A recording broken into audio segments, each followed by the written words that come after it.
पंचम प्रकृति देवी राधा जी का वर्णन। श्री नारायण कहते हैं, नारद, ये प्रेम और प्राणों की अधिदेवी तथा पंच प्राण स्वरूपणी हैं। परमात्मा श्री कृष्ण को प्राणों से भी बढ़कर प्रिय हैं। संपूर्ण देवियों में अग्रगण्य हैं।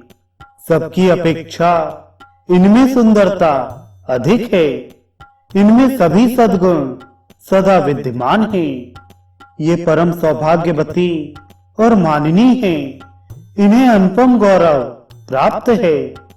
पर ब्रह्म का वाम अर्धांग ही इनका स्वरूप है। ये ब्रह्म के समान ही गुण और तेज से संपन्न हैं। इन्हें परावरा, सारभूता, परमाध्या, सनातनी, परमानंद रूपा, धन्या, मान्या और पूज्या कहा जाता है।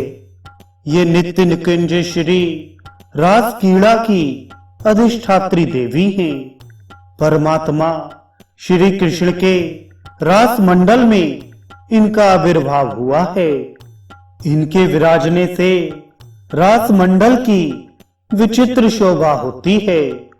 गोलोक धाम में रहने वाली ये देवी रासेश्वरी एवं सुरस्का नाम से प्रसिद्ध हैं। रास मंडल में पधारे रहना इन्हें बहुत प्रिय है। ये गोपी के वेश में विराजती हैं। ये परम आह्लाद स्वरूपणी हैं। इनका विग्रह संतोष और हर्ष से परिपूर्ण है।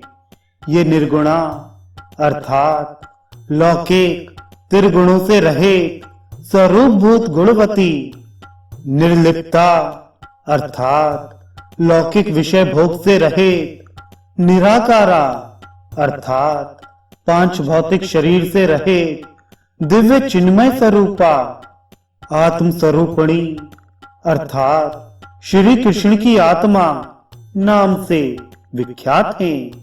इच्छा और अहंकार से ये रहित हैं।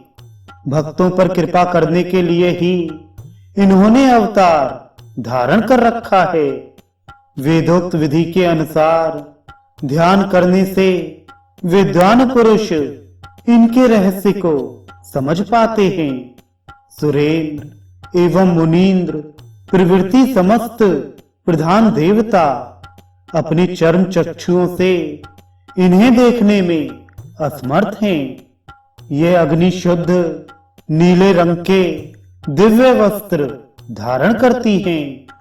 अनेक प्रकार के दिव्य आभूषण इन्हें सुशोभित किए रहते हैं। इनकी कांत करोड़ों चंद्रमाओं के समान प्रकाशमान है। इनका सर्व शोभा संपन्न श्री विग्रह संपूर्ण ऐश्वर्यों से संपन्न है।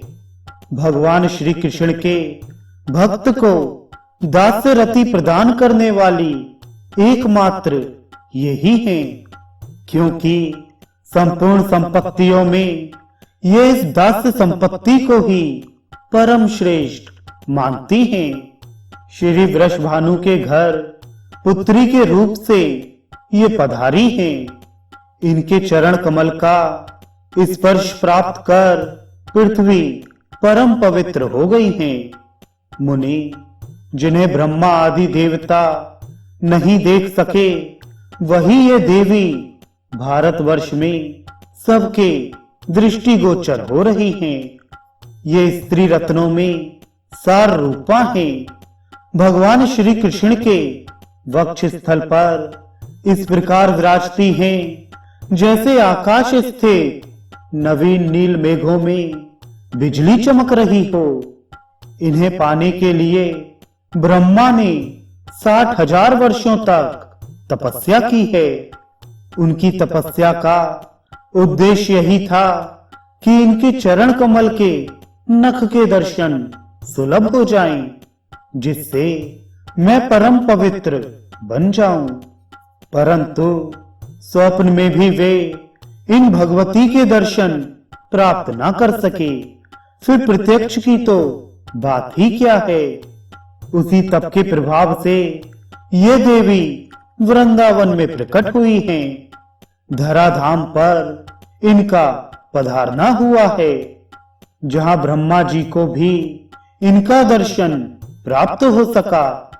यही पांचवी देवी भगवती राधा के नाम से प्रसिद्ध हैं।